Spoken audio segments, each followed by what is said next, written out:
सो hey everyone, आप लोग का बहुत बहुत स्वागत है हमारे यूट्यूब चैनल स्टडी पॉइंट रहा में। तो गाइस, आप लोगों के लिए मैं railway RPF constable and SI का 2024 का जीके जीएस का प्रीवियस ईयर सेट लेकर आई हूँ गाइस, जो आप सभी स्टूडेंट के लिए बहुत ज्यादा इंपॉर्टेंट होने वाला है और बहुत ज्यादा इंपॉर्टेंट होने वाला है गाइस, क्योंकि ये जो है आपका प्रीवियस ईयर प्रश्न है गाइस, तो आप सभी को बहुत हेल्प मिलेगा। तो प्लीज वीडियो को एंड तक जरूर देखिएगा, क्योंकि मैं इसमें हर एक पॉइंट को जो है जितनी छोटी छोटी चीजें उन सारी चीजों को क्लियर आउट करूंगी। क्वेश्चन के साथ बहुत सारी चीजें क्लियर आउट होगी गाइस, जो कि आपको बहुत ज्यादा हेल्प मिलेगी। तो प्लीज आप लोग जो है मुझे कमेंट करके जरूर बताइएगा कि आपसे कितना ज्यादा क्वेश्चन करेक्ट हुआ। एंड इसको जरूर देखिएगा, हो सके तो प्लीज गाइस नोट बना लीजिएगा। जितनी चीज आपको पता है उसकी नोट नहीं बनाइए, लेकिन जो चीज आपको नहीं पता है उसको नोट बनाइए एंड रिविजन करिए। आपके पास बहुत कम टाइम बच जाएगा, तो प्लीज इसको जरूर एंड तक देखिएगा। तो गाइस चलिए इस सेशन को स्टार्ट करते हैं, railway RPF constable and SI के सेशन को। तो आज का हमारा पहला प्रश्न है, क्वेश्चन नंबर 1 है गाइस। क्वेश्चन नंबर 1 हमसे कह रहा है कि किस शहर में उत्तर मध्य रेलवे जोन का मुख्यालय स्थित है। तो आपको बताना है कि किस शहर में जो है वो उत्तर मध्य रेलवे का जोन का जो मुख्यालय है गाइस, ये आपसे पूछ रहा है कि ये कहाँ है। तो आपके ऑप्शन है, ऑप्शन है इलाहाबाद में, ऑप्शन बी जबलपुर में, ऑप्शन सी गाजियाबाद में, या ऑप्शन डी नागपुर में। सो इसका जो करेक्ट आंसर होगा वो होगा option A is the correct answer. Uttar Madhya railway zone का जो मुख्यालय है ये आपको ध्यान रखना है इलाहाबाद में है। अगर आपको यहाँ पे अभी जो है इसका नाम प्रयागराज हो गया गाइस, तो ये भी आपको ध्यान दे। अगर प्रयागराज हो तो कंफ्यूज नहीं होइएगा, ध्यान रखिएगा। इसका जो है कहा है गाइस, ये आपको ध्यान रखिएगा इलाहाबाद, ठीक है। तो ये आपको ध्यान रखना है कि आपका प्रयागराज हो गया गाइस, ये आपको ध्यान रखना है। उसके बाद अगर आपसे क्वेश्चन पूछे गाइस, ये आपको ध्यान रखना है कि इसमें जो है ये इसको जो है ये कितने प्रभाग है गाइस, ये आपको ध्यान रखना है। तो उत्तर मध्य रेलवे जोन का जो है ये कितने प्रभाग है, ये आपसे पूछे गाइस। गाइस आपसे अगर ये क्वेश्चन पूछे तो ध्यान रखिएगा, इसके जो है कितने प्रभाग है। तो इसके प्रभाग जो है 3 है, ये आपको ध्यान रखना है। इसके कितने प्रभाग है गाइस, तो ये आपको ध्यान रखना है कि इसके प्रभाग जो है ये 3 है। अगर हम बात करते हैं कि इसके प्रभाग जो है ये कौन कौन से गाइस, तो सबसे पहले आपको याद रखना है कि आपका हो गया, आपको याद रखना है क्या गाइस, आपको हो गया आगरा, आगरा है। उसके बाद आपको याद रखना है आगरा के बाद आपका कौन सा हो गया गाइस, दूसरा आपका कौन सा हो गया, दूसरा आपका हो गया झांसी हो गया, आगरा हो गया। उसके बाद आपका कौन सा हो गया गाइस, ये आपको ध्यान रखना है। दूसरा जो होगा ये आपका झांसी हो गया। उसके बाद अगर हम तीसरा बात करें, तीसरा आपका कौन सा हो गया गाइस, तीसरा जो हो गया गाइस आपको याद रखना इलाहाबाद, ठीक है। तीसरा आपका जो है ये क्या हो गया गाइस, तो ये आपको ध्यान रखना है इलाहाबाद है। तो अगर यहाँ पे ऑप्शन में अगर इलाहाबाद की जगह पे आगरा झांसी भी रहता तो ये करेक्ट आंसर हो जाता है। याद रखिएगा कि उत्तर मध्य रेलवे जोन का जो मुख्यालय है वो कहाँ है, तो याद रखिएगा ये प्रयागराज है। और इसके कितने प्रभाग है, 3 है, जो कि आगरा, झांसी और इलाहाबाद जो है इसके 3 प्रभाग है, ये आपको ध्यान रखना है, ठीक है। उसके बाद आपको गाइस अगर यहाँ पे क्वेश्चन पूछ देता है, ये यहाँ पे जो है क्वेश्चन आपको बोला है कि उत्तर मध्य रेलवे जोन आपसे पूछ रहा है। अगर यहाँ पे सिर्फ आपसे जो है क्वेश्चन पूछ देता कि उत्तर रेलवे का जो है मुख्यालय अगर आपसे पूछ देता, तो यहीं पे जो है बहुत सारे लोग गलती करते हैं। यहाँ पर जो है उत्तर मध्य रेलवे है, लेकिन यहाँ पे अगर आपसे क्वेश्चन पूछता है कि उत्तर रेलवे, ठीक है, तो लोग यहाँ पे है ना सही से प्रश्न पढ़ते नहीं है और उसमें है ना आंसर दे देते हैं, जिसकी वजह से उन्हें बहुत कंफ्यूजन होता है। इसी वजह से मैं ये प्रश्न लाई हूँ।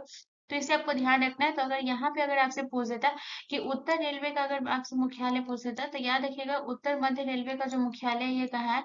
तो उत्तर मध्य रेलवे का जो मुख्यालय हो गया ये आपका इलाहाबाद हो गया, ये आपको ध्यान रखना है। और उत्तर रेलवे का मुख्यालय जो है ये कहाँ है, तो ये आपको ध्यान रखना है कि उत्तर रेलवे का जो मुख्यालय ये कहाँ है, तो ये नई दिल्ली है, ठीक है, ये आपको ध्यान रखना है। उत्तर रेलवे का मुख्यालय कहाँ है गाइस, ये आपको ध्यान रखना है। उत्तर रेलवे का जो मुख्यालय है ये आपका नई दिल्ली है, ये आपको ध्यान रखना है, ठीक है, ये भी बहुत इंपॉर्टेंट है। अगर यहाँ पे अगर पूछे कि इसके कितने प्रभाग है गाइस उत्तर रेलवे का, तो ये आपको ध्यान रखना है कि उत्तर रेलवे का जो प्रभाग है वो है आपका 5, ठीक है, जिसमें आपको याद रखना है जो आपका हो गया दिल्ली, अंबाला, फिरोजपुर, लखनऊ, एनआर और मुरादाबाद जो है ये उत्तर रेलवे का प्रभाग है, ये आपको ध्यान रखना है। अगर हम आपसे, मेरा क्वेश्चन आपसे ये है इसकी आपको बताना है कि ये जो है आपका उत्तर मध्य रेलवे जो है ये अस्तित्व में कब आया था गाइस। ये मेरा प्रश्न आपसे ये है कि उत्तर मध्य रेलवे जो है ये अस्तित्व में कब आया, ये आपसे प्रश्न है मेरा। तो अगर आपको याद रखना है कि उत्तर मध्य रेलवे जो है ये अस्तित्व में कब आया, तो याद रखिएगा कि उत्तर मध्य रेलवे जो है ये अस्तित्व में जो आया, ये डेट बहुत इंपॉर्टेंट है, याद रखिएगा, ठीक है। तो ये 2003 में आया। तो उत्तर मध्य रेलवे जो है ये अस्तित्व में कब आया गाइस, तो ये आपको ध्यान रखना है कि उत्तर मध्य रेलवे जो है अस्तित्व में जो आया था गाइस, ये आपको ध्यान रखना है कब आया था। तो ये अस्तित्व में आया था गाइस, ये आपको ध्यान रखना है कब, 2003 में, ठीक है। ये भी बहुत इंपॉर्टेंट है गाइस, ये प्रश्न आप जितना भी यहाँ पे मैं जो भी फैक्ट्स लिखा रही हूँ सब बहुत इंपॉर्टेंट है, इसको नोट करते हुए चलेगा। तो ये अस्तित्व में कब आया था, तो ये आपको ध्यान रखना है कि 2003 में जो है ये अस्तित्व में आया, ये आपको ध्यान रखना है, ठीक है। उसके बाद आपको याद रखना है गाइस, यहाँ पे सबसे इम्पोर्टेंट कि भारत में कुल कितने रेलवे जोन है, जो कि ये आपका प्रीवियस ईयर प्रश्न भी था गाइस। तो ये आपको ध्यान रखना है कि भारत में जो है ये रेलवे जोन कितना है गाइस। तो यहाँ पे भी है, मैं एक पॉइंट देकर यहाँ पे दिखा दे रही हूँ कि भारत में कुल कितने रेलवे जोन है गाइस। तो ये आपको ध्यान रखना है कि भारत में कुल 18 रेलवे जोन है, ये आपको ध्यान रखना है। भारत में कुल कितने रेलवे जोन है गाइस, तो ये आपको ध्यान रखना है कि भारत में कुल 18 रेलवे जोन है, ये आपको ध्यान रखना है। भारत में कुल कितने रेलवे जोन है, तो ये पॉइंट आपको याद रखना है, कुल 18 रेलवे जोन है गाइस। और मैं ये बता रही हूँ गाइस, ये आपका प्रीवियस ईयर प्रश्न था कि भारत में कुल कितने रेलवे जोन है। ये आपका प्रीवियस ईयर प्रश्न था गाइस, तो इसको ध्यान रखिएगा, ये बहुत इंपॉर्टेंट है। कितने रेलवे जोन है गाइस, तो ये आपको ध्यान रखना है 18 रेलवे जोन है, जो कि ये आपका बहुत इंपॉर्टेंट है। यहाँ पे आपको स्टार लगाना है, महा इंपॉर्टेंट याद रखना है, ठीक है। तो यहाँ पे आप समझ गए होंगे गाइस कि वो ये आपका जो है उत्तर मध्य रेलवे का मुख्यालय कहाँ है, इलाहाबाद, जो कि इसके 3 प्रभाग है, आगरा, झांसी और इलाहाबाद। उत्तर मध्य रेलवे जो अस्तित्व में आया था वो 2003 में आया था, ये आपको ध्यान रखना है। कब आया था गाइस, ये आपको ध्यान रखना है, 2003 में आया था। उसके बाद आपको याद रखना है कि भारत में कुल रेलवे जोन जो है वो कितना है गाइस। तो भारत में कुल रेलवे जोन जो है यहाँ पे जो है ये आपको ध्यान रखना है, कुल रेलवे जोन कितना है, 18 है, ये आपको ध्यान रखना है। और उत्तर रेलवे का जो मुख्यालय है ये नई दिल्ली है, ठीक है। उत्तर रेलवे और उत्तर मध्य रेलवे का मुख्यालय अलग अलग है, तो ये आपको ध्यान रखना है। चलिए नेक्स्ट क्वेश्चन की तरफ। अगला क्वेश्चन हमारा क्वेश्चन नंबर 2 है गाइस। क्वेश्चन नंबर 2 हमसे कह रहा है कि निम्न में से यूनेस्को का मुख्यालय कहाँ है। तो आपको बताना है कि यूनेस्को का मुख्यालय जो है ये कहाँ है। तो आपके ऑप्शन है, ऑप्शन ए पेरिस में, ऑप्शन बी लंदन में, ऑप्शन सी न्यूयॉर्क में, या ऑप्शन डी वॉशिंगटन डीसी में। सो गाइस इसका जो करेक्ट आंसर होगा वो होगा option A is the correct answer. UNESCO का जो मुख्यालय ये कहाँ है गाइस, तो ये आपको ध्यान रखना है, यूनेस्को का जो मुख्यालय ये पेरिस में। अगर हम पेरिस की बात करें गाइस, तो फ्रांस की राजधानी जो है ये कहाँ है गाइस, तो ये आपको ध्यान रखना है कि फ्रांस की राजधानी जो है ये आपका पेरिस है, ये आपको ध्यान रखना है। ये कहाँ की राजधानी है, तो ये फ्रांस की राजधानी है, ये आपको ध्यान रखना है। फ्रांस की राजधानी जो है ये कहाँ है गाइस, तो ये आपको ध्यान रखना है। फ्रांस की जो राजधानी है ये पेरिस है, ये तो आपके लिए सबसे इंपॉर्टेंट है, इस पॉइंट को ध्यान रखिएगा। उसके बाद आ जाते हैं गाइस यूनेस्को के बारे में बात करेंगे। तो अगर हम यूनेस्को के बारे में बात करें तो सबसे पहले हम बात करेंगे यूनेस्को की स्थापना के बारे में गाइस, कि यूनेस्को का जो है स्थापना कब हुआ था गाइस, तो ये आपको ध्यान रखना है कि यूनेस्को का जो स्थापना हुआ था गाइस, ये आपको ध्यान रखना है 1945 में जो है इसकी स्थापना हुई थी, आपको ध्यान रखना है। यूनेस्को का स्थापना कब हुआ था गाइस, ये आपको ध्यान रखना है 1945 में। अगर हम बात करें कि इसमें जो है टोटल कितने सदस्य है गाइस, तो अगर हम इनके सदस्य की बात करें कि यूनेस्को में जो है सदस्य देश कितने गाइस, तो आपको याद रखना है यूनेस्को में जो है 193 है, ये आपको ध्यान रखना है, ये भी बहुत इंपॉर्टेंट है, ठीक है। उसके बाद हम बात करते हैं यूनेस्को के फुल फॉर्म के बारे में, जो कि बहुत ज्यादा इंपॉर्टेंट है, बहुत बार पूछा गया है। तो ये आपको ध्यान रखना है कि यूनेस्को का जो है फुल फॉर्म क्या होता है गाइस। तो यहाँ पे हम इंग्लिश में भी बात करेंगे और हिंदी में भी बात करेंगे। तो याद रखिएगा यूनेस्को का जो फुल फॉर्म होता है ये क्या होता है गाइस। तो सबसे पहले आपको याद रखना है यूनाइटेड। यूनाइटेड मतलब क्या होता है गाइस, यूनाइटेड मतलब होता है आपका संयुक्त, ठीक है। यूनाइटेड मतलब आपका क्या होता है गाइस, तो ये आपको ध्यान रखना है, यूनाइटेड मतलब होता है संयुक्त। मैंने पहले भी कहा था कि मैं सारी चीजों को क्लियर करूंगी एक एक करके, तो आप लोग कॉपी पेन लेके जरूर बैठिएगा, ठीक है। यूनाइटेड मतलब हो गया आपका संयुक्त। उसके बाद अगर हम बात करें यूनाइटेड, उसके बाद आपका क्या हो गया गाइस, यूनाइटेड, उसके बाद आपका हो गया नेशन, ठीक है, संयुक्त राष्ट्र, ठीक है। यूनाइटेड नेशन जो है इसका फुल फॉर्म मैं लिखा रही हूँ, जिसमें हर एक वर्ड का मतलब भी बता रही हूँ। तो इसका जो है नेशन का मतलब हो गया आपका राष्ट्र, ठीक है, संयुक्त राष्ट्र। उसके बाद आपका जो हो गया आगे क्या है आपका, तो यू से हो गया आपका यूनाइटेड, एन से हो गया नेशन, ई से आपका क्या हो गया, ई से आपको याद रखना है, ई से आपका हो गया एजुकेशनल, ठीक है। ई से आपका क्या हो गया, ई से आपको याद रखना है, ई से आपका हो गया एजुकेशनल, ये आपको ध्यान रखना है। अगर हम एजुकेशनल की बात करेंगे तो एजुकेशनल मतलब क्या होता है, तो एजुकेशनल मतलब गाइस आपको पता ही होगा कि एजुकेशनल मतलब होता है जो कि हो गया आपका जो है शैक्षिक, ठीक है। तो एजुकेशनल मतलब आपका क्या हो गया गाइस, तो यहाँ पे मैं लिखती जा रही हूँ, इसको नोट कर लीजिएगा। एजुकेशनल मतलब हो गया आपका शैक्षिक, ठीक है। इसका पूरा फुल फॉर्म लिखा रही हूँ, जो कि आपको नोट करते हुए चलना है, ठीक है। यूनाइटेड नेशन एजुकेशनल, उसके बाद जो है आपका साइंटिफिक है, ठीक है। यूनाइटेड नेशन, उसके बाद आपका क्या है गाइस, तो एस से आपका क्या होगा, साइंटिफिक होगा, ये आपको ध्यान रखना है। तो एस से आपका क्या होगा गाइस, तो एस से आपका होगा साइंटिफिक होगा, ये आपको ध्यान रखना है, ठीक है। तो एस से आपका क्या हो गया, साइंटिफिक। साइंटिफिक अगर हम इसका हिंदी में बात करें, इसका हिंदी में अनुवाद करेंगे तो क्या होगा, तो ये हो गया आपका जो है शैक्षिक के बाद हो गया आपका साइंटिफिक मतलब वैज्ञानिक, ठीक है। साइंटिफिक मतलब क्या हो गया गाइस, तो ये आपको ध्यान रखना है, वैज्ञानिक हो गया। उसके बाद है गाइस आपका हो गया वैज्ञानिक, कल्चरल और ऑर्गेनाइजेशन, ठीक है, यानी कि वैज्ञानिक सांस्कृतिक संगठन। तो ये आपको ध्यान रखना है, ठीक है। तो इस तरीके से इसका फुल फॉर्म भी आपको याद रखना है, जो कि बहुत ज्यादा इंपॉर्टेंट है। उसके बाद आपको ये जो है फुल फॉर्म बहुत बार पूछा गया है, तो ये आपको ध्यान रखना है, बहुत इंपॉर्टेंट, ठीक है। तो ये हो गया आपका जो है यूनाइटेड नेशन एजुकेशनल साइंटिफिक। उसके बाद आगे भी आप लिख लीजिएगा, यहाँ पे भी आपको कोई दिक्कत ना हो। साइंटिफिक के बाद आपका क्या हो जाता है, साइंटिफिक के बाद आपका जो है कल्चरल हो जाता है। साइंटिफिक के बाद आपका क्या होता है, तो ये आपको ध्यान रखना है कि साइंटिफिक के बाद जो है आपका कल्चरल हो जाता है। कल्चरल मतलब आपका क्या हो गया गाइस, तो कल्चरल मतलब हो गया आपका जो है सांस्कृतिक, ठीक है। आप सभी को पता ही होगा सांस्कृतिक। तो कल्चरल मतलब हो गया सांस्कृतिक, और ऑर्गेनाइजेशन मतलब हो गया, ऑर्गेनाइजेशन मतलब क्या हो गया गाइस, संगठन, ठीक है। ऑर्गेनाइज सांस्कृतिक संगठन जो है इसका फुल फॉर्म हो गया, जो कि आपको ध्यान रखना है, ठीक है। बहुत इंपॉर्टेंट है गाइस, याद रखिएगा। चलिए नेक्स्ट क्वेश्चन की तरफ। अगला क्वेश्चन हमारा क्वेश्चन नंबर 3 है गाइस। क्वेश्चन नंबर 3 कह रहा है कि रामप्पा मंदिर यूनेस्को की विश्व विरासत सूची में शामिल होने वाला डैश भारतीय स्थल है। तो आपको बताना है कि रामप्पा मंदिर जो है वो यूनेस्को की विश्व विरासत सूची में शामिल होने वाला डैश भारतीय स्थल है, ये आपको बताना है। तो आपके ऑप्शन है 39वां, ऑप्शन बी 40वां, ऑप्शन सी 41वां, या ऑप्शन डी 38वां। सो गाइस याद रखिएगा कि रामप्पा मंदिर जो यूनेस्को की विश्व विरासत सूची में शामिल होने वाला 29वां जो है भारतीय स्थल है, ये आपको ध्यान रखना है।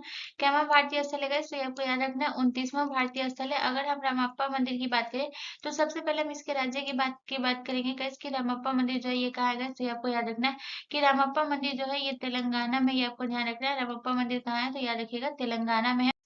उसके बाद बात करें गाइस कि रामप्पा मंदिर को जो है यूनेस्को में कब शामिल किया गया है, तो ये आपको ध्यान रखना है कि रामप्पा मंदिर को जो यूनेस्को में शामिल किया गया था वो 2021 में किया गया था, ये आपको ध्यान रखना है। इसे यूनेस्को में कब शामिल किया गया, तो 2021 में, ये आपको ध्यान रखना है, ठीक है। और ये जो है ये आपका शामिल होने वाला कौन सा स्थल है, तो 29वां स्थल है, ये भी आपको ध्यान रखना है। अगर हम बात करते हैं गाइस आपका जो है 40वां स्थल कौन सा है, तो ये आपको ध्यान रखना है, बहुत इंपॉर्टेंट है, याद रखिएगा। तो 40वां जो स्थल है ये आपका धौलावीरा है। धौलावीरा आपको कौन सा स्थल है गाइस, तो ये आपको ध्यान रखना है। धौलावीरा जो है आपका जो है 40वां स्थल है शामिल होने वाला, ये आपको ध्यान रखना है। जो कि ये कहाँ है गाइस, तो ये आपको याद रखना है कि ये किस राज्य में है, तो ये आपको याद रखना है कि ये गुजरात में, ये आपको ध्यान रखना है। ये किस राज्य में है गाइस, तो ये आपको ध्यान रखना है कि ये गुजरात में है। पहला पॉइंट आपको ये याद रखना है। उसके बाद जो है धौलावीरा को यूनेस्को में कब शामिल किया गया गाइस, तो ये आपको ध्यान रखना है कि धौलावीरा को यूनेस्को में जो शामिल किया गया था गाइस, ये भी आपको ध्यान रखना है। तो धौलावीरा को जो शामिल किया गया था वो भी इसको किया गया था 2021 में, ठीक है। ये आपको ध्यान रखना है कि धौलावीरा को कब शामिल किया गया गाइस, तो ये आपको याद रखना है 2021 में जो है इसे यूनेस्को में शामिल किया गया, ये आपको ध्यान रखना है। उसके बाद बात करते हैं गाइस यूनेस्को में जो शामिल होने वाला 41वां भारतीय स्थल जो है ये कौन सा है गाइस, तो ये आपको ध्यान रखना है शांति निकेतन जो है इसे यूनेस्को में शामिल किया गया था, जो कि ये 41वां स्थल है, ये आपको ध्यान रखना है। शांति निकेतन गाइस, ये आपको ध्यान रखना है। शांति निकेतन जो शामिल हुआ था यूनेस्को में, ये कब हुआ था गाइस, ये आपको ध्यान रखना है। शांति निकेतन जो है गाइस, ये आपको ध्यान रखना है कि ये कब हुआ था यूनेस्को में शामिल, तो ये जो है 2023 में हुआ था, ये आपको ध्यान रखना है। शांति निकेतन जो है ये कब हुआ था, 2023 में। तो उसके बाद आपको सबसे पहले राज्य याद रखना है। शांति निकेतन जो है ये किस राज्य में गए, इससे आपको ध्यान रखना है। ये जो है आपका पश्चिम बंगाल में है, ये आपको ध्यान रखना है। शांति निकेतन जो है आपका किस राज्य में है, तो ये आपको ध्यान रखना है कि शांति निकेतन जो है ये आपका पश्चिम बंगाल में है। और अगर हम बात करें कि इसे जो है कब यूनेस्को में शामिल किया गया है, इससे आपको ध्यान रखना है कि शांति निकेतन को शामिल किया गया था 2000 जो है 23 में इसे शामिल किया गया, ये आपको ध्यान रखना है, ठीक है। उसके बाद अगर हम बात करते हैं यूनेस्को में 38वां स्थल कौन सा जो यूनेस्को में शामिल होने वाला बना था, तो याद रखिएगा 38वां जो है ये आपका जयपुर है, ये आपको ध्यान रखना है। 38वां जो स्थल है ये आपको कौन सा है, सॉरी याद रखिएगा 38वां जो है ये आपका जयपुर है, जो कि आपको पता ही है जयपुर कहाँ है, राजस्थान में है। उसके बाद अगर हम बात करते हैं गाइस जयपुर जो है इसे यूनेस्को में कब शामिल किया गया गाइस, तो ये आपको ध्यान रखना है कि 2019 में जो है इसे यूनेस्को में शामिल किया गया, ये आपको ध्यान रखना है, ठीक है। तो यहाँ से आपको याद रखना है। उसके बाद जो है आपका 40वां हो गया, 41वां हो गया। उसके बाद आपको मैं यहाँ पे बता रही हूँ कुछ जो कि बहुत ज्यादा इंपॉर्टेंट है, 42वां, ठीक है। 42वां जो है कौन सा स्थल था जो गए जिसे यूनेस्को में शामिल किया गया, तो याद रखिएगा आपका जो है होयसल मंदिर जो है, जो कि 42वां, ये आपको ध्यान रखना है। होयसल मंदिर जो है guys, ये आपको ध्यान रखना है। होयसल मंदिर जो है ये आपको ध्यान रखना है, ये इसे जो है यूनेस्को में शामिल किया गया, ये आपको ध्यान रखना है। इसे यूनेस्को में कब शामिल किया गया था guys, तो ये आपको ध्यान रखना है। इसे जो यूनेस्को में शामिल किया गया था वो किया गया था, आपको ध्यान रखना है कब किया गया था, तो 2000 जो है आपको याद रखना है 23 में, ठीक है। तो इसे होयसल सही से लिख लीजिएगा guys। यहाँ पे हमसे थोड़ा गलती हो गया तो इसको नोट कर लीजिएगा। कीजिएगा इसका जो है होयसल मंदिर, ठीक है, ये आपको ध्यान रखना है। होयसल मंदिर जो है गाइस ये आपको ध्यान रखना है। इसे जो है यूनेस्को में कब शामिल किया गया? 2023 में, ये आपको ध्यान रखना है। उसके बाद जो है 42वां के बाद आपका 43वां कौन सा बना था? तो मोइदम। 43वां आपका कौन सा बना था गाइस? ये आपको ध्यान रखना है। 43वां जो बना था ये मोइदम बना था, जो कि यूनेस्को में शामिल हुआ था, ये आपको ध्यान रखना है। अगर हम मोइदम की बात करें तो ये मोइदम आपका किस राज्य में गाइस? ये आपको ध्यान रखना है। मोइदम जो है ये असम में है, ये आपको ध्यान रखना है। मोइदम जो है ये कहाँ है गाइस? तो ये आपको ध्यान रखना है असम में है। और ये मोइदम जो है इसे क्या कहा जाता है? तो याद रखिएगा इसे 2024 में यूनेस्को में शामिल किया गया, ये आपको ध्यान रखना है। इसे यूनेस्को में कब शामिल किया गया गाइस? तो ये आपको ध्यान रखना है। इसे 2024 में जो है शामिल किया गया, ये आपको ध्यान रखना है। और होयसल को जो है कब किया गया था? 2023 में शामिल किया गया है, ये भी आपको ध्यान रखना है, ठीक है। चलिए नेक्स्ट क्वेश्चन देखते हो। अगला क्वेश्चन हमारा क्वेश्चन नंबर 4 है गाइस। क्वेश्चन नंबर 4 हमसे कह रहा है कि पंडित बिरजू महाराज को पद्म विभूषण से कब सम्मानित किया गया है? तो आपको बताना है कि पंडित बिरजू महाराज को जो है ये पद्म विभूषण से इन्हें कब सम्मानित किया गया? आपके ऑप्शन है, ऑप्शन ए 1980 में, ऑप्शन बी 1983 में, ऑप्शन सी 1986 में, या ऑप्शन डी 1984 में। तो अगर इसका जो करेक्ट आंसर होगा वो होगा option B is the correct answer. Pandit Birju Maharaj को पद्म विभूषण से कब सम्मानित किया गया था गाइस? तो याद रखिएगा 1983 में जो है इन्हें इस सम्मानित किया गया था, ये आपको ध्यान रखना है। अगर हम बात करते हैं पंडित बिरजू महाराज की, तो ये किस शास्त्रीय नृत्य से संबंधित है गाइस? तो ये आपको याद रखना है, ये जो है कथक से संबंधित है, ये आपको ध्यान रखना है। ये किस शास्त्रीय नृत्य से संबंधित है गाइस? कथक से संबंधित है। अगर हम बात करें कि ये जो है कथक कहाँ का गाइस? तो ये आपको ध्यान रखना है, कथक जो है ये आपके उत्तर प्रदेश का शास्त्रीय नृत्य है, ये आपको ध्यान रखना है। कथक जो है ये किस राज्य का शास्त्रीय नृत्य है गाइस? तो आपको ध्यान रखना है कि कथक जो है ये उत्तर प्रदेश का शास्त्रीय नृत्य है, ये आपको ध्यान रखना है। जो कि पंडित बिरजू महाराज जो है ये संबंधित है, किससे? कथक से संबंधित है, ये आपको ध्यान रखना है। अगर हम बात करें कथक में आपका कौन कौन सा घराना आ जाता है गाइस? तो ये आपको ध्यान रखना है।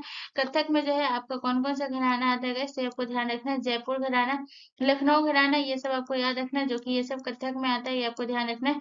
ये सब जो है ये किससे संबंधित है? लखनऊ घराना हो गया। ये सब किससे संबंधित है? कथक से संबंधित है, ये आपको ध्यान रखना है। तो लखनऊ घराना हो गया। उसके बाद आपको याद रखना है जयपुर घराना हो गया। ये सब जो है कहाँ से संबंधित है? कथक से। लखनऊ घराना, उसके बाद आपको याद रखना है जयपुर घराना हो गया। ये सब जो है ये घराना कहाँ से संबंधित है? तो याद रखिएगा ये सब जो है ये आपका कथक से संबंधित है, ये आपको ध्यान रखना है।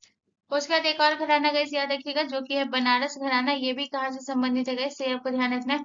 बनारस घराना भी जो है गाइस ये आपको ध्यान रखना है, कहाँ से संबंधित है? ये भी कथक से संबंधित है, ये आपको ध्यान रखना है। अगर हम बात करते हैं कथक के प्रसिद्ध व्यक्ति जो है कौन कौन से है जो कथक से संबंधित है, तो प्रसिद्ध व्यक्ति में अगर हम बात करें गाइस तो आपका हो गया शंभू महाराज। शंभू महाराज अगर ध्यान रखिएगा ये किस नृत्य से संबंधित है गाइस? ये आपको ध्यान रखना है कि शंभू महाराज जो है ये कथक से संबंधित है, ये आपको ध्यान रखना है। शंभू महाराज जो है ये किस शास्त्रीय नृत्य से संबंधित है? शंभू महाराज जो है ये कथक से संबंधित है। उसके बाद हम बात करते हैं सितारा देवी। सितारा देवी जो है ये किस शास्त्रीय नृत्य से संबंधित है गाइस? आपको ध्यान रखना है कि सितारा देवी जो है आपको ध्यान रखना है किस शास्त्रीय नृत्य से संबंधित है, तो ये भी आपके जो है कथक से संबंधित है, सितारा देवी गाइस। उसके बाद आपका जो है तीसरा नाम आपको कौन सा याद रखना है गाइस? उसके बाद जो है आपको याद रखना है आपका जो है आपका माया राव। माया राव हो गया, बिरजू महाराज हो गए, ये सब जो है किससे संबंधित है गाइस? तो ये आपको ध्यान रखना है कथक से संबंधित है। सबसे ज्यादा शंभू महाराज, बिरजू महाराज, लिच्छवी महाराज, ये सब जो है गाइस ये आप याद रखिएगा, ये सब जो है ये किससे संबंधित है? तो कथक शास्त्रीय नृत्य से संबंधित है, ये आपको ध्यान रखना। और 1983 में इन्हें जो है गाइस याद रखिएगा पद्म विभूषण से सम्मानित किया गया। चलिए नेक्स्ट क्वेश्चन की अगला क्वेश्चन हमारा क्वेश्चन नंबर 5 है गाइस। क्वेश्चन नंबर 5 कह रहा है कि थांग था लोक नृत्य इनमें से किस प्रकार का लोक नृत्य है? तो आपको बताना है कि थांग था जो लोक नृत्य है, यहाँ पे आपसे ये नहीं पूछ रहा है कि ये किस राज्य का, पूछ रहा है कि ये किस प्रकार का लोक नृत्य है। तो आपके ऑप्शन है कठपुतली नृत्य, ऑप्शन बी युद्ध कला नृत्य, ऑप्शन सी संगीत वाद्य यंत्र, या ऑप्शन डी शास्त्रीय नृत्य है। तो गाइस इसका जो करेक्ट आंसर होगा वो होगा option B is the correct answer.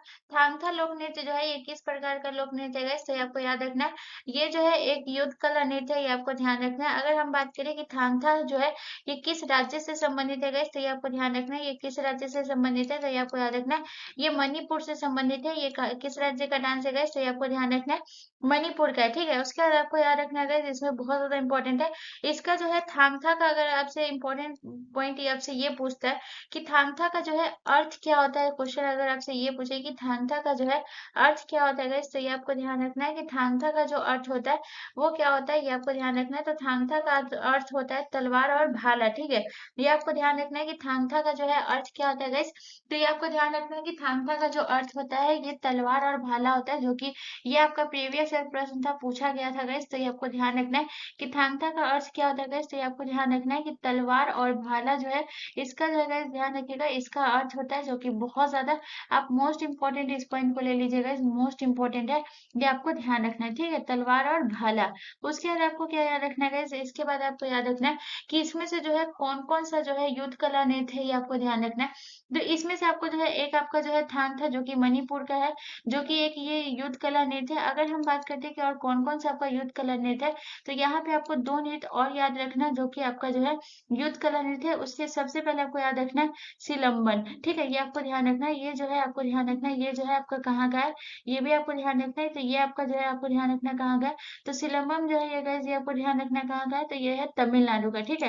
ये आपको ध्यान रखना है कहाँ का है, तो सिलंबन जो है गाइस, ये आपको ध्यान रखना है ये कहाँ का है, तो याद रखिएगा ये जो है आपका तमिलनाडु का है। ये जो है आपका कहाँ का है गाइस, तो ये आपको ध्यान रखना है ये जो है आपके तमिलनाडु का है, जो कि एक युद्ध कला नृत्य है, ये आपको ध्यान रखना है। उसके बाद अगर हम दूसरा बात करें, दूसरा आपका कौन सा है गाइस, तो युद्ध कला नृत्य। तो दूसरा जो है ये आपको ध्यान रखना है थोड़ा, थोड़ा नृत्य जो है ये आपको ध्यान रखना है, थोड़ा नृत्य जो है ये आपका कहाँ का है गाइस, तो ये आपको याद रखना है थोड़ा जो है ये आपके हिमाचल प्रदेश का, ये आपको ध्यान रखना है। थोड़ा जो है ये कहाँ का नृत्य है, तो ये जो है ये आपको ध्यान रखना है, ये जो है आपके हिमाचल प्रदेश का, ये आपको ध्यान रखना है। थोड़ा नृत्य जो है ये कहाँ का है, हिमाचल प्रदेश का, जो कि एक युद्ध कला नृत्य है, ये आपको ध्यान रखना है, ठीक है, जो कि बहुत ज्यादा इंपॉर्टेंट है, याद रखिएगा। ये कहाँ का है, इससे आपको ध्यान रखना है हिमाचल प्रदेश का। और जो है आपका जो है एक जो है सिमलंबन नृत्य, जो कि ये कहाँ का है, तो ये जो है guys, ये आपके तमिलनाडु का है, जो कि एक युद्ध कला नृत्य है, ये आपको ध्यान रखना है, ठीक है। कौन सा नृत्य है, तो ये आपको ध्यान रखना है सिमलंबन नृत्य, जो कि ये कहाँ का है, तमिलनाडु का है, जो कि एक युद्ध कला नृत्य है, बहुत ही इंपॉर्टेंट है। ये सारी पॉइंट को नोट करते हुए चलेगा, जो कि बहुत ज्यादा इंपॉर्टेंट है, ठीक है। चलिए नेक्स्ट क्वेश्चन की तरफ। अगला क्वेश्चन हमारा क्वेश्चन नंबर 6 है गाइस। क्वेश्चन नंबर 6 हमसे कह रहा है कि किसने गिटार को हिंदुस्तानी शास्त्रीय संगीत वाद्य यंत्र के रूप में प्रसिद्ध किया है, ये आपको बताना है। तो आपके ऑप्शन है Bismillah Khan, option B Pandit Ravishankar, option C Pannalal Ghosh, या option D Brajbhushan Kabra. So guys ये आपका इसका जो करेक्ट आंसर होगा वो होगा option D is the correct answer. Guitar को हिंदुस्तानी शास्त्रीय संगीत के वाद्य यंत्र के रूप में जो प्रसिद्ध किया था वो ब्रजभूषण काबरा ने किया था। तो ऑप्शन डी हमारा करेक्ट आंसर हो जाएगा। तो याद रखिएगा कि ब्रजभूषण जो काबरा जो है ये कौन से है, इसे आपको याद रखिएगा। ब्रजभूषण काबरा जो है यह एक गिटार वादक है, जो कि बहुत ज्यादा इंपॉर्टेंट नाम है, याद रखिएगा, ठीक है। उसके बाद गिटार वादक की बात है इसे आपको ध्यान रखना है। ब्रजभूषण काबरा जो है कौन से वादक है, तो याद रखिएगा कौन से वाद्य यंत्र से संबंधित है, तो गिटार वाद्य यंत्र से संबंधित है, ये आपको ध्यान रखना है। बिस्मिल्लाह खां जो है ये किस वाद्य यंत्र से संबंधित है guys? तो ये आपको ध्यान रखना है कि बिस्मिल्लाह खां जो है ये एक शहनाई वादक है, बहुत इंपॉर्टेंट नाम है, याद रखिएगा। बिस्मिल्लाह खां जो है कौन सा है guys? ये आपको याद रखना है। शहनाई वादक जो है ये कौन है गाइस? आपको याद रखना है बिस्मिल्लाह खां जो है ये एक शहनाई वादक है, आपको ध्यान रखना है। उसके बाद हमको आपको याद रखना है पन्ना लाल घोष। पन्ना लाल घोष जो है ये किससे संबंधित है गाइस? ये आपको याद रखना है। पन्ना लाल घोष जो है ये बांसुरी से संबंधित है, तो बांसुरी वादक जो है ये कौन है गाइस? ये आपको याद रखना है। पन्ना लाल घोष जो है यह एक बांसुरी वादक है, ये आपको ध्यान रखना है। पन्ना लाल घोष जो है ये एक बांसुरी वादक है। उसका हरि प्रसाद चौरसिया ये भी बांसुरी वादक है, ये आपको ध्यान रखना है। उसके बाद अगर हम बात करते हैं पंडित रविशंकर, पंडित रविशंकर जो है ये आपको ध्यान रखना है। पंडित रविशंकर जो है ये सितार वादक है, ये आपको ध्यान रखना है। पंडित रविशंकर जो है ये किस वाद्य यंत्र से संबंधित है guys? तो ये आपको याद रखना है। पंडित रविशंकर जो है यह एक सितार वादक है, और इनकी बेटी जो है अनुष्का रविशंकर ये भी एक सितार वादक है, ये आपको ध्यान रखना है, ठीक है। उसके बाद guys आपका जो है सबसे इम्पोर्टेंट यहाँ पे एक और याद रखना है। उसके बाद बात करते हैं संतूर वादक, एक और याद रखिएगा, जो कि बहुत ज्यादा इंपॉर्टेंट है और बहुत बार पूछा भी जाता है guys, तो याद रखिएगा। संतूर वादक से जो है सबसे ज्यादा प्रसिद्ध कौन से व्यक्ति है guys? तो ये आपको याद रखना है। संतूर वादक से सबसे ज्यादा जो प्रसिद्ध है वो कौन है, तो ये आपको याद रखना है शिव कुमार शर्मा जो है ये कौन से है guys? तो ये आपको याद रखना है शिव कुमार शर्मा जो है यह एक संतूर वादक।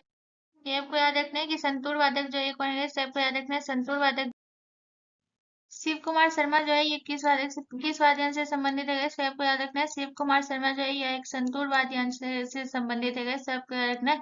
शिव कुमार शर्मा जो है ये किस वाद्य यंत्र से संबंधित है guys? तो आपको याद रखना है शिव कुमार शर्मा जो है यह एक संतूर वादक है, ये भी बहुत ज्यादा इंपॉर्टेंट है, याद रखिएगा, ठीक है। चलिए नेक्स्ट क्वेश्चन की तरफ। अगला क्वेश्चन हमारा क्वेश्चन नंबर 7 है गाइस। क्वेश्चन नंबर 7 कह रहा है कि मांसपेशियों का अध्ययन क्या कहलाता है। तो आपको बताना है कि मांसपेशियों का जो अध्ययन है ये क्या कहलाता है। तो आपके ऑप्शन है, option A demography, option B oncology, option C ornithology या ऑप्शन डी मायोलॉजी। तो गाइस इसका जो करेक्ट आंसर होगा वो होगा option D is the correct answer. मांसपेशियों का जो अध्ययन है ये क्या कहलाता है।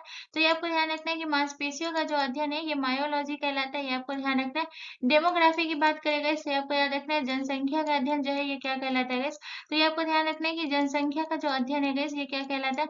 तो जनसंख्या का अध्ययन जो है ये डेमोग्राफी कहलाता है। ये आपको ध्यान रखना है जनसंख्या का अध्ययन जो है ये क्या कहलाता है। तो जनसंख्या का अध्ययन जो है गाइस डेमोग्राफी कहलाता है। ये आपको ध्यान रखना है। उसके बाद हम बात करते हैं गाइस जनसंख्या के अध्ययन के बाद बात करते हैं गाइस आपका ऑन्कोलॉजी। ऑन्कोलॉजी में जो है किसका अध्ययन होता है गाइस, तो आपको ध्यान रखना है कैंसर का जो है अध्ययन क्या कहलाता है गाइस। तो आपको ध्यान रखना है कैंसर का जो अध्ययन कहलाता है ये ऑन्कोलॉजी कहलाता है। ये आपको ध्यान रखना है कैंसर का अध्ययन क्या कहलाता है। तो ये आपको ध्यान रखना है कि कैंसर का जो अध्ययन है ये ऑन्कोलॉजी कहलाता है। ये आपको ध्यान रखना है, ठीक है। उसके बाद अगर हम बात करते हैं ऑर्निथोलॉजी, ऑर्निथोलॉजी में किसका अध्ययन होता है इससे आपको ध्यान रखना है पक्षियों का अध्ययन जो है ये क्या कहलाता है इससे आपको याद रखना है पक्षियों का जो अध्ययन है ये कहलाता है ऑर्निथोलॉजी। ये आपको ध्यान रखना है पक्षियों का जो है अध्ययन क्या कहलाता है ये आपको ध्यान रखना है पक्षियों का जो अध्ययन है ये ऑर्निथोलॉजी कहलाता है। ये आपको ध्यान रखना है। और अगला जो है आपका मायोलॉजी। मायोलॉजी जो कि आपका प्रश्न भी था, यह क्या क्वेश्चन गया कि मांसपेशियों का जो अध्ययन है ये क्या कहलाता है गाइस, तो आपको ध्यान रखना है मांसपेशियों का जो अध्ययन है ये मायोलॉजी कहलाता है। ये आपको ध्यान रखना है मांसपेशियों का अध्ययन जो है ये क्या कहलाता है गाइस, तो आपको ध्यान रखना है मांसपेशियों का जो अध्ययन है ये मायोलॉजी कहलाता है। ये आपको ध्यान रखना है, ठीक है। चलिए नेक्स्ट क्वेश्चन की तरफ। अगला क्वेश्चन हमारा क्वेश्चन नंबर 8 है गाइस। क्वेश्चन नंबर 8 कह रहा है कि कौन सा अनुच्छेद राज्य के महाधिवक्ता से संबंधित है। तो आपको बताना है कि राज्य के महाधिवक्ता से कौन सा अनुच्छेद संबंधित है। तो आपके ऑप्शन ऑप्शन है अनुच्छेद 163, ऑप्शन बी अनुच्छेद 165, ऑप्शन सी अनुच्छेद 164 या ऑप्शन डी अनुच्छेद 161। सो गाइस इसका जो करेक्ट आंसर होगा वो होगा option B is the correct answer. अनुच्छेद 165 जो है ये राज्य के महाधिवक्ता से संबंधित है। ये आपको ध्यान रखना। अगर हम महाधिवक्ता की नियुक्ति के बारे में बात करें कि महाधिवक्ता की नियुक्ति जो है ये कौन करता है गाइस, तो ये आपको ध्यान रखना है कि महाधिवक्ता की जो नियुक्ति करता है वो कौन करता है गाइस, तो ये आपको ध्यान रखना है। इसकी जो नियुक्ति है ये किसके द्वारा किया था, राज्यपाल के द्वारा होता है। ये आपको ध्यान रखना है। महाधिवक्ता की नियुक्ति जो है ये किसके द्वारा होता है गाइस, तो ये आपको ध्यान रखना है कि महाधिवक्ता की जो नियुक्ति है ये आपको ध्यान रखना है राज्यपाल के द्वारा होता है। ये आपको ध्यान रखना है, ठीक है। और ये जो है किसके तहत होता है गाइस, राज्य के महाधिवक्ता से संबंधित कौन सा अनुच्छेद है, तो अनुच्छेद 165 है। आपको ध्यान रखना है। अगर हम बात करते हैं अनुच्छेद 163 की गाइस, तो ये आपको ध्यान रखना है। अनुच्छेद 163 में जो है ये क्या है गाइस, तो राज्यपाल जो है सलाह लेते गए ये इसके लिए जो है एक मंत्री परिषद होगी। ये आपको ध्यान रखना है। राज्यपाल की सलाह के लिए एक मंत्री परिषद होगी। ये जो है ये किसमें है गाइस, तो ये आपको ध्यान रखना है अनुच्छेद 163 में। ये आपको ध्यान रखना है राज्यपाल के सलाह के लिए जो गाइस ये आपको ध्यान रखना है राज्यपाल की सलाह के लिए एक मंत्री परिषद होगी। ये आपको ध्यान रखना है, ठीक है। राज्यपाल की सलाह के लिए एक मंत्री परिषद होगी। ये आपको ध्यान रखना है, ठीक है। और ये किस अनुच्छेद के तहत राज्यपाल की सलाह के लिए एक मंत्री परिषद होगी, ये जो है अनुच्छेद 163 के तहत। बहुत इंपॉर्टेंट पॉइंट है, याद रखिएगा।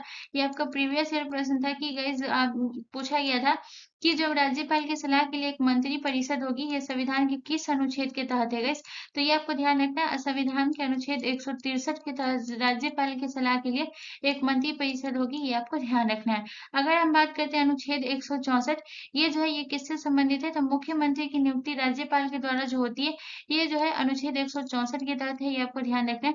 मुख्यमंत्री की नियुक्ति जो है गाइस ये आपको ध्यान रखना है। मुख्यमंत्री की नियुक्ति से संबंधित जो है ये कौन सा अनुच्छेद है, तो ये आपको ध्यान रखना है। मुख्यमंत्री की नियुक्ति जो है ये किससे संबंधित है गाइस, तो आपको याद रखना है अनुच्छेद 164 से। अब मुख्यमंत्री की नियुक्ति जो है गाइस ये कौन करता है, तो ये सभी आपको पता होगा कि मुख्यमंत्री की नियुक्ति जो है ये किसके द्वारा होती है गाइस, तो ये आपको ध्यान रखना है कि मुख्यमंत्री की नियुक्ति जो है ये राज्यपाल के द्वारा होती है। आपको ध्यान रखना है मुख्यमंत्री की नियुक्ति जो है ये किसके द्वारा होती है गाइस, तो आपको ध्यान रखना है मुख्यमंत्री की नियुक्ति जो है ये राज्यपाल के द्वारा होती है। ये भी आपको ध्यान रखना है, ठीक है। उसके बाद अगर हम बात करते हैं गाइस आपका जो है अनुच्छेद 161, अनुच्छेद 161 में जो है ये क्या है गाइस, ये आपको ध्यान रखना है। अनुच्छेद 161 में जो है राज्यपाल का जो क्षमादान शक्ति जो है ये किसमें है गाइस, तो ये आपको ध्यान रखना है। राज्यपाल के क्षमादान की शक्ति से जो है ये कौन सा संबंधित है गाइस, तो ये आपको ध्यान रखना है। राज्यपाल के क्षमादान से संबंधित जो है अनुच्छेद 161 है। ये आपको ध्यान रखना है। राज्यपाल के क्षमादान से संबंधित कौन सा अनुच्छेद है, अनुच्छेद 161। ये आपको ध्यान रखना है। चलिए नेक्स्ट क्वेश्चन की तरफ। अगला क्वेश्चन हमारा क्वेश्चन नंबर 9 है गाइस। क्वेश्चन नंबर 9 हमसे कह रहा है कि जन्म के बाद मानव के किस ऊतक में कोई कोशिका विभाजन नहीं होता है। तो आपको बताना है कि जन्म के बाद कौन ऊतक में जो है कोई कोशिका का विभाजन नहीं होता है, वो आपको बताना है। तो आपके ऑप्शन है जनन में, ऑप्शन बी कंकाल में, ऑप्शन सी तंत्रिका में या ऑप्शन डी संयोजी में। तो अगर इसका जो करेक्ट आंसर होगा वो होगा option C is the correct answer. तंत्रिका में जो है जन्म के बाद मानव के जो है तंत्रिका ऊतक में जगह याद रखिएगा, इसमें जो है कोई विभाजन नहीं होता है, ये आपको ध्यान रखना है। तंत्रिका से आपको एक पॉइंट याद रखना है गाइस, इसके आकार के बारे में। ये तंत्रिका का जो है आकार किसकी तरह होता है गाइस, ये भी आपको बहुत इंपॉर्टेंट है, याद रखिएगा। तो तंत्रिका का आकार जो है गाइस, ये आपको ध्यान रखना है किसकी तरह होता है। तो तंत्रिका का आकार जो है गाइस, ये आपको ध्यान रखना है पौधे की तरह होता है, ठीक है। तंत्रिका का आकार जो है ये किसकी तरह होता है गाइस, तो ये आपको ध्यान रखना है पौधे की तरह जो है तंत्रिका का आकार होता है, ये आपको ध्यान रखना है। पौधों की तरह जो है गाइस, ये आपको ध्यान रखना है, इसका आकार होता है, ये आपको ध्यान रखना है, ठीक है। इसका आकार जो है तंत्रिका का किसकी तरह होता है, पौधों की तरह होता है, ये आपको ध्यान रखना है, ठीक है। चलिए नेक्स्ट क्वेश्चन की तरफ। अगला क्वेश्चन हमारा क्वेश्चन नंबर 10 है गाइस। क्वेश्चन नंबर 10 हमसे कह रहा है कि निम्नलिखित में से कौन सी यूनेस्को विश्व धरोहर साइट नहीं है। तो आपको बताना है कि कौन सी है जो यूनेस्को की विश्व धरोहर साइट नहीं है। तो आपके ऑप्शन है Lal Qila, option B Taj Mahal, option C Char Minar या ऑप्शन डी फूलों की घाटी। तो गाइस इसका जो करेक्ट आंसर होगा वो होगा option C is the correct answer. Charminar जो है ये यूनेस्को की विश्व धरोहर साइट में शामिल नहीं है, ये आपको ध्यान रखना है। अगर हम लाल किला की बात करें तो या फिर वो आगरा का लाल किला हो, ये आपको ध्यान रखना है, या फिर दिल्ली का लाल किला हो, ठीक है। आगरा का किला हो, इसे शामिल किया गया है, इसे आपको ध्यान रखना है।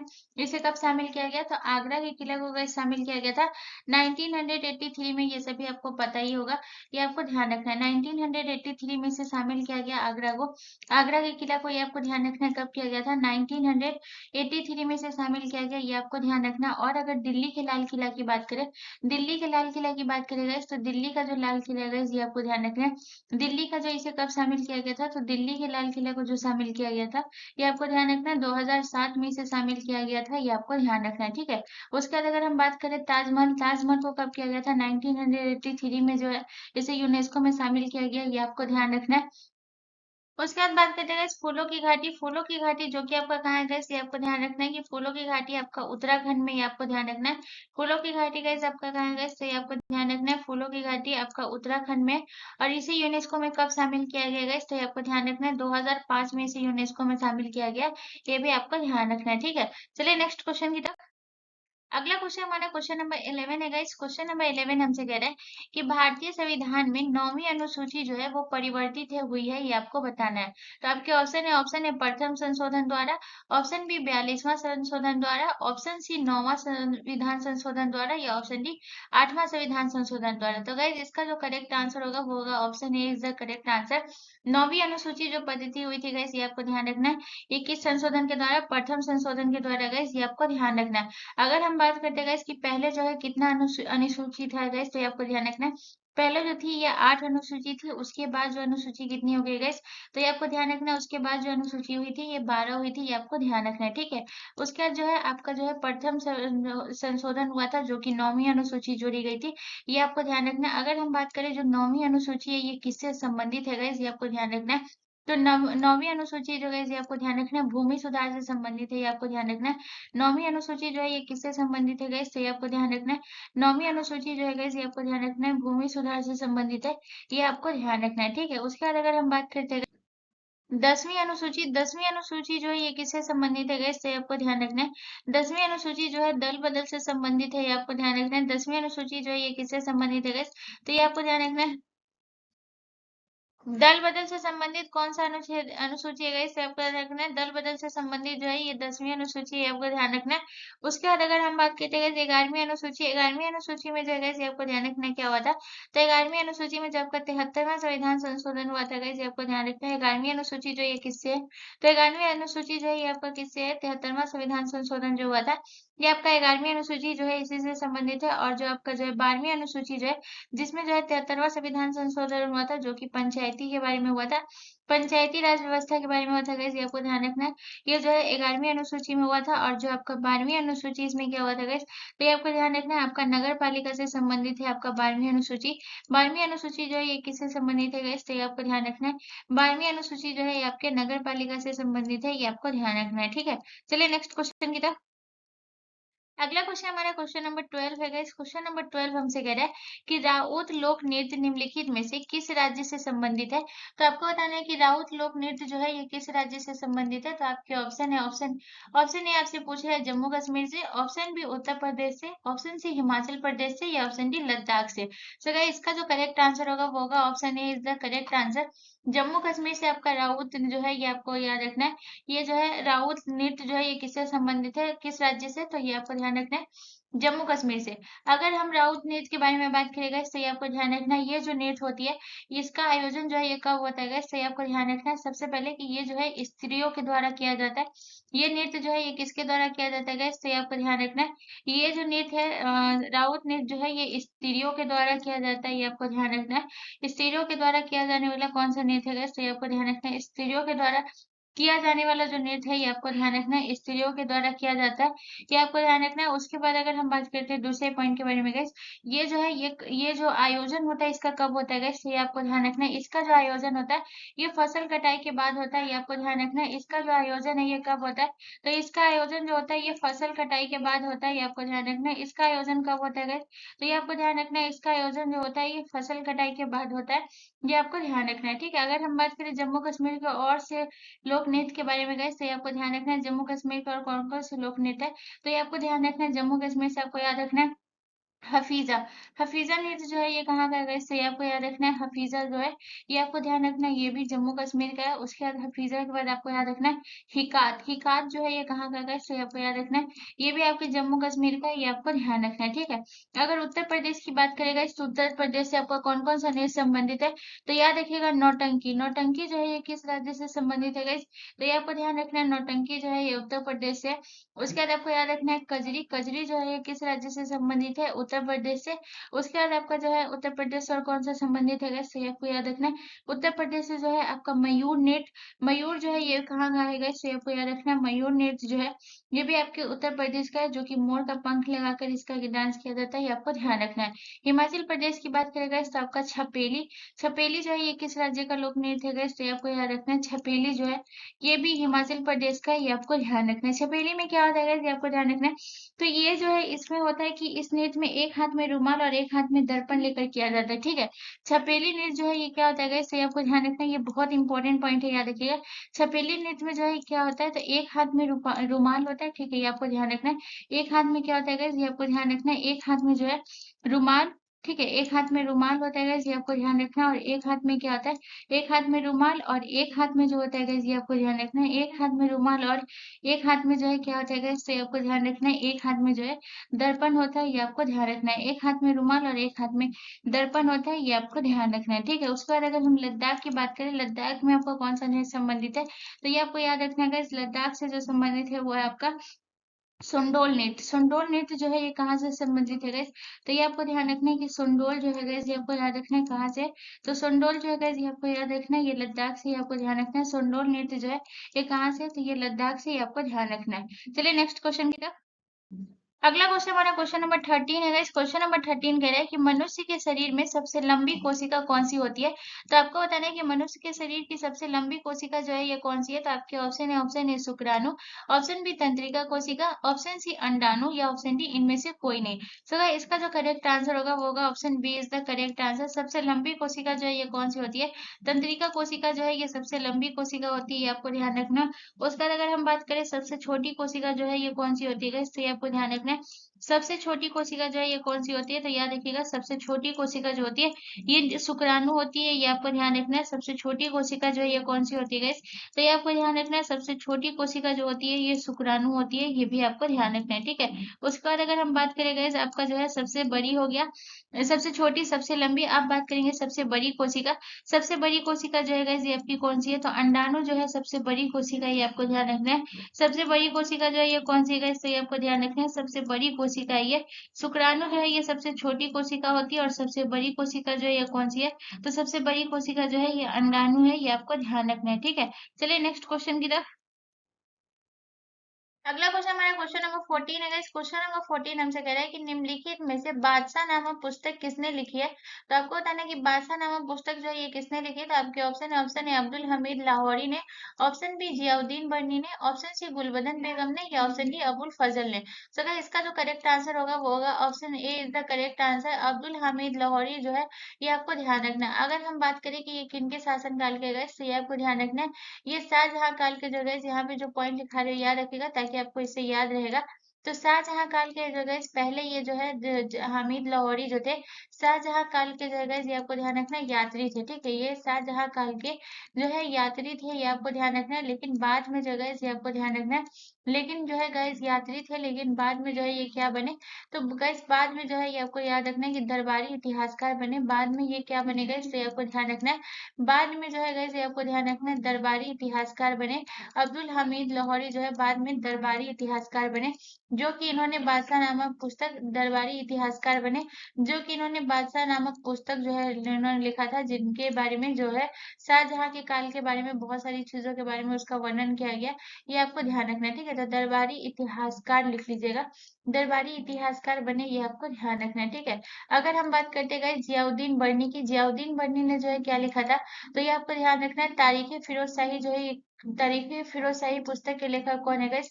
तो ये आपको ध्यान रखना है कि तारीख फिरोज शाही पुस्तक के जो लेखक है ये कौन है। तो तारीख फिरोज शाही के पुस्तक के जो लेखक है गाइस ये आपको ध्यान रखना है कौन है।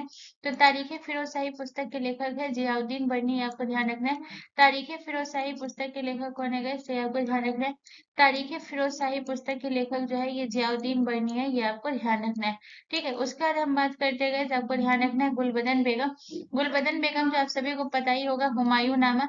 हुमायूं नामा किसने लिखा था गैस तो ये आपको याद रखना है हुमायूं नामा पुस्तक के लेखक जो है हुमायूं नामा पुस्तक के लेखक कौन है गैस तो ये आपको याद रखना है गुलबदन बेगम जो है ये हुमायूं नामा पुस्तक के लेखक है। उसके बाद अबुल फजल की अगर बात करें तो अकबरनामा। अकबरनामा जो है ये किसने लिखा था गैस तो ये आपको याद रखना है अकबरनामा जो है ये आपको ध्यान रखना है अबुल फजल के द्वारा कौन सी पुस्तक लिखी गई थी अकबरनामा। ठीक है, चलिए नेक्स्ट क्वेश्चन।